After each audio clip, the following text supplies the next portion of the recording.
En Malaui, cuando vamos a la iglesia, a la gente le gusta cantar coros. Y cuando cantamos, aplaudimos y danzamos con los coros. Y esto es un poquito diferente del estilo de adoración de las otras iglesias.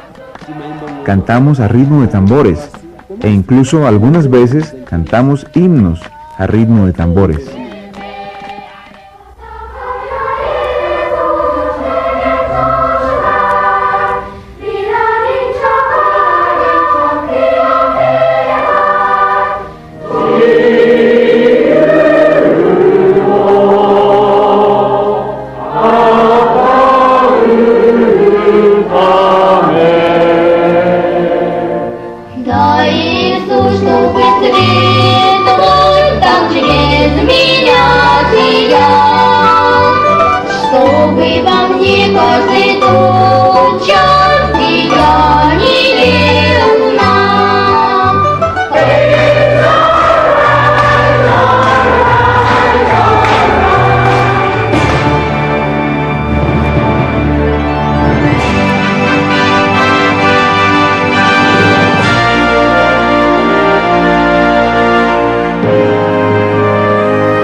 Yo creo que la cosa más importante que tenemos es la libertad individual, el derecho que tiene una persona a una fe personal.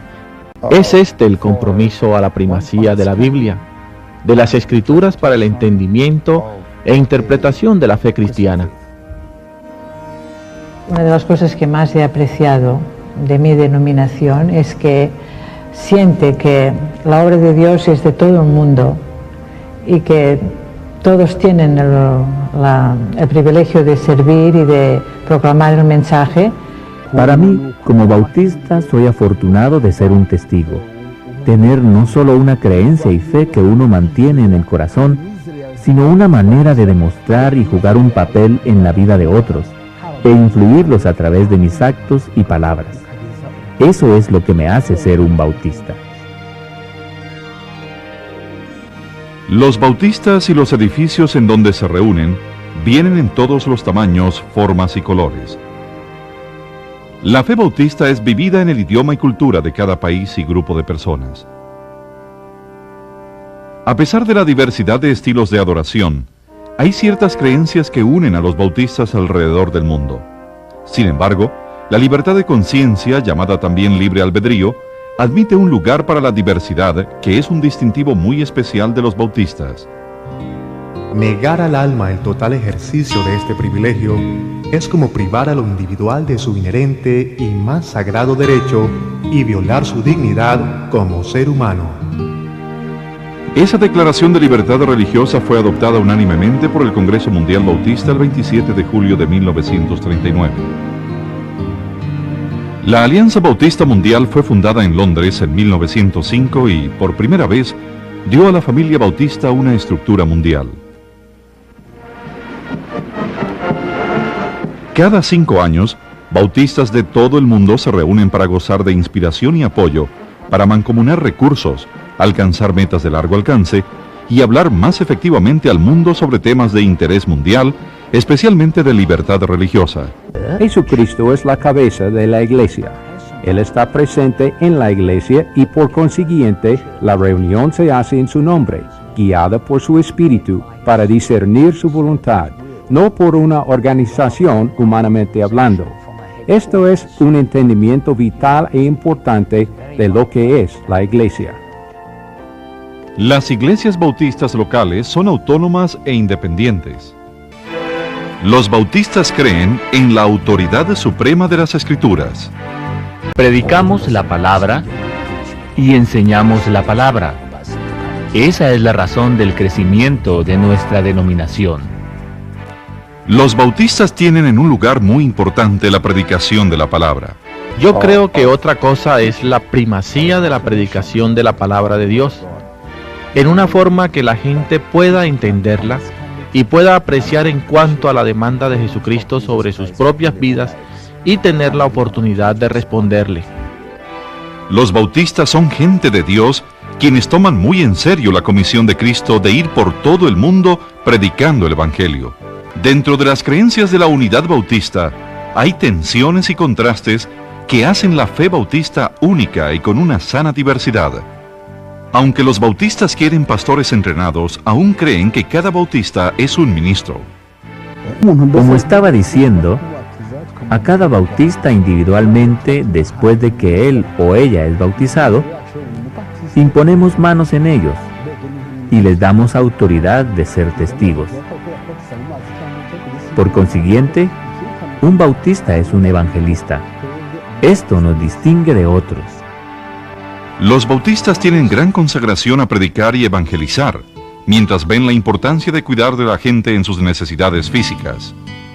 Las iglesias bautistas locales son autónomas, mientras tienen la opción de cooperar en misiones y esfuerzos educativos.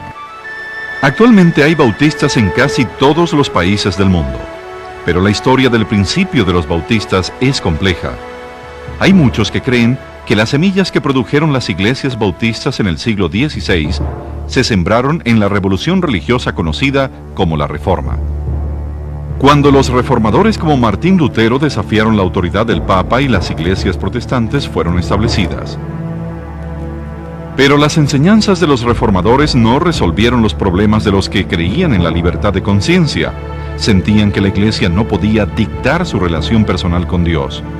En Inglaterra, un grupo de miembros de la iglesia establecida, conocidos como puritanos, porque llamaban a la pureza desde adentro de la iglesia. Bien, creo que la historia de los bautistas de habla inglesa es muy clara. Descienden de los puritanos ingleses, quienes trataron de reconstituir la iglesia de los apóstoles como lo estudiaron en el Nuevo Testamento. Sin embargo, había algunos que dudaron que esto pudiera suceder. Querían separarse de la iglesia y formar congregaciones que buscaran un patrón de enseñanzas y prácticas neotestamentarias. De este grupo de separatistas nacieron los peregrinos que viajaron a Norteamérica en 1620 buscando la libertad religiosa. Entre los separatistas que quedaron en Inglaterra, se convencieron que solo los creyentes debían ser bautizados. Esto fue en oposición a la iglesia establecida, que requería que todos los niños fueran bautizados en la iglesia estatal. Estos creyentes radicales que se atrevieron a oponerse, pronto fueron llamados bautistas por sus oponentes. En 1607, un grupo liderado por John Smith y Thomas Helwys decidió emigrar por el canal inglés a Ámsterdam, una ciudad que permitía la libertad religiosa. Holanda había estado siempre abierta a personas de otras tierras quienes por sus diferencias políticas no eran bienvenidas en su propia tierra. Cuando la pequeña banda de cristianos perseguidos llegó a Ámsterdam, recibieron hospedaje y empleo por un panadero menonita de nombre John Munter.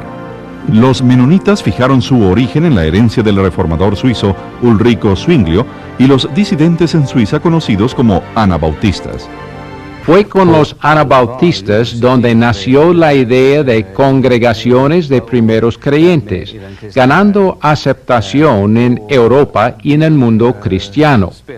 Esto es de tremenda importancia para todos los movimientos que vendrían a conocerse como iglesias libres en Europa, en contraste con las iglesias estatales ya existentes controladas por el Estado. En 1611, después de 4 años en Holanda, Thomas Helwys regresó con su pequeño grupo de creyentes a Inglaterra y estableció la primera iglesia bautista en suelo inglés. Varios eventos y movimientos facilitaron el esparcimiento de las enseñanzas bautistas al resto de Europa, el Nuevo Mundo, Asia, África y más allá. Uno de estos eventos fue la persecución de los bautistas por las iglesias estatales de Europa. En Suiza, los anabautistas fueron obligados a adorar en secreto, muchas veces en grandes cuevas, lejos de las ciudades. Los padres que se negaron a bautizar a sus hijos fueron llevados frecuentemente a prisión, a calabozos como este, bajo un antiguo puente. En Inglaterra, Roger Williams y otros que creían fuertemente en la separación de la Iglesia y el Estado navegaron por el Atlántico buscando libertad religiosa en América. Pero estas creencias radicales respecto a la libertad de conciencia no fueron bien recibidas en Nueva Inglaterra. Encontró oposición hasta que llegó a Providencia, Rhode Island, donde él y otros creyentes fundaron la primera iglesia bautista en América. James Ireland, uno de tantos bautistas que fue llevado a la cárcel por rehusar abandonar sus creencias. Desde la ventana de su celda, este pastor de 21 años continuaba predicando a grandes grupos que venían a escucharle. Por 5 meses, fue capaz de convertir a muchos, incluyendo los compañeros de prisión. Uno de los factores que contribuyó al esparcimiento de la fe bautista fue precisamente la persecución por las iglesias estatales. Otro fue el principio del movimiento misionero hacia fines de 1700. Para entonces en Inglaterra había 2 grupos de la iglesia bautista: los generales, quienes creyeron que Cristo murió por todos, y los particulares, quienes creían que Cristo murió solo por los elegidos. En el pueblo inglés Moulton vivía un zapatero y ministro bautista quien no guardaba las enseñanzas de Juan Calvino, quien enseñaba que solo los predestinados por Dios podrían ser salvos. Su nombre fue Guillermo Carey. Carey fue un hombre de Dios quien tenía los continentes del mundo en su mente y las almas perdidas de la tierra en su corazón. Se había autoenseñado a leer en 6 idiomas, incluyendo el griego del Nuevo Testamento. Estaba convencido que las Escrituras decían a los cristianos de su generación llevar el Evangelio a lo último de la tierra. Su más grande oposición vino de sus mismos compañeros pastores, pero él continuó desafiándolos con estas palabras: Esperen grandes cosas de Dios. Intenten grandes cosas para Dios.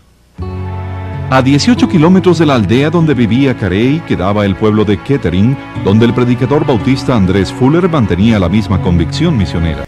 Él fue un líder natural y este fue un gran paso adelante, creo, en la empresa misionera cuando se involucró con Guillermo Carey y se identificó con él en el despertar del interés misionero. Fueron los escritos de Fuller, especialmente su obra El Evangelio digno de toda aceptación, el que dividió al calvinismo entre los bautistas particulares de ese tiempo. El 2 de octubre de 1792, la Asociación de Ministros Northampton se reunió para formar una sociedad misionera bautista. Pronto, Guillermo Carey fue nombrado como su primer misionero a la India. Por primera vez, una pequeña denominación se había embarcado en un programa cooperativo de obra misionera. Este sería un patrón que se emplearía por otros grupos bautistas y, de hecho, otros grupos cristianos 200 años después. Las iglesias bautistas individualmente en los Estados Unidos llegaron a formar la Sociedad Misionera Foránea. Este fue realmente el principio de la denominación bautista en América. Los bautistas asociados con otros en un propósito misionero. En 1845, la Convención Bautista del Sur fue formada en América y el primer misionero nombrado por la nueva Junta de Misiones Foráneas fue enviado a China. Luego, misioneros fueron enviados a Brasil y Nigeria. Por el año 1900, los bautistas del sur llegaron a tener 102 misioneros, sirviendo en 6 países. En 1992, los bautistas del sur eran la organización misionera enviando al grupo de misioneros más grande en el mundo. Los bautistas son seguidores de Cristo y son serios acerca de su fe. Siguiendo su liderazgo están compartiendo las buenas nuevas, bautizando a creyentes y levantando iglesias nuevas. Los bautistas hoy en día son quienes son por su historia y herencia, una fuerte creencia en la libertad individual y un deseo de trabajo juntos en el esfuerzo misionero. A pesar de las diferencias en el idioma y costumbres, los bautistas alrededor del mundo pueden unir sus manos y corazones para proclamar las buenas nuevas de Jesucristo a un mundo perdido y necesitado.